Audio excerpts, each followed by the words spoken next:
स्वागत छ साथीहरु नेपाली ज्ञान युट्युब च्यानलमा।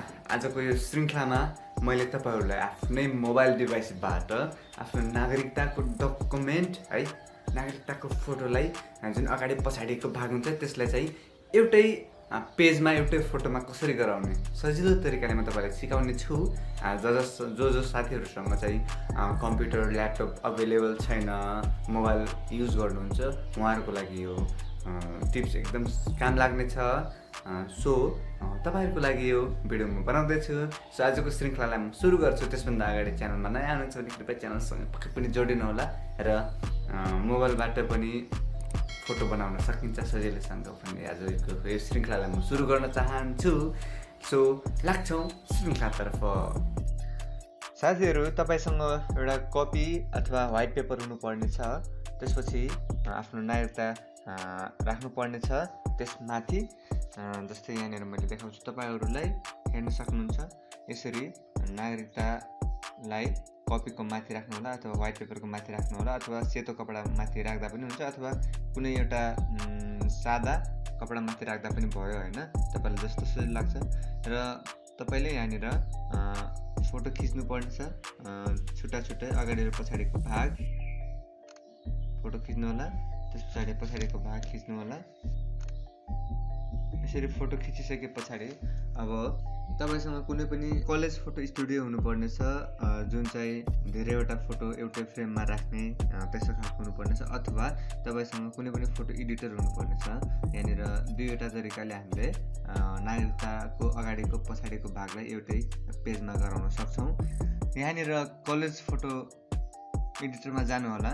यहाँनिर मैले चाहिँ यो इन्सर्ट भिडियो एडिटरको जुन सफ्टवेयर रहेको छ त्यसमा यो सुविधा रहेको छ। त्यही भएर मैले अलग्गै कलेज फोटो एडिटर चाहिँ तानेन है। यहाँनिर कलेज एडिटरलाई ओपन गर्नुपर्छ। अगाडिको भागलाई चाहिँ तपाईले सुरुमा सिलेक्ट गर्नु होला, किनकि त्यो माथि राख्नुपर्ने हुन्छ, र पछाडिको भागलाई चाहिँ लास्टमा सिलेक्ट गर्नु होला। त्यसलाई हामीले मुनि राख्नुपर्ने हुन्छ। अब त्यसपछि यहाँनिर लेआउटमा जानुपर्ने छ र लेआउटमा गइसके पछाडि यहाँनिर दोस्रोको भाग हामीले क्लिक गर्नुपर्छ। त्यसपछि यहाँनिर तपाईले साइज मिलाउनु पर्छ है।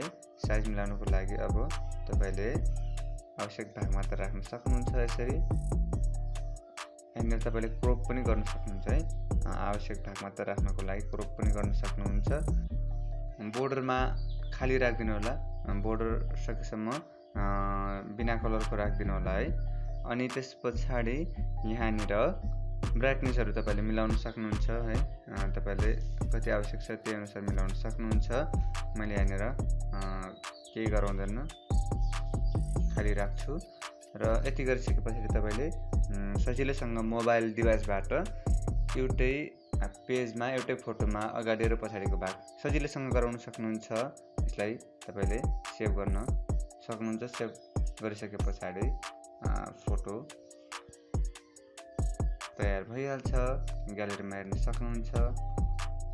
यहाँनिर फोटो तयार भइसकेको छ एउटै पेजमा अगाडिको र पछाडिको भाग सजिलैसँग।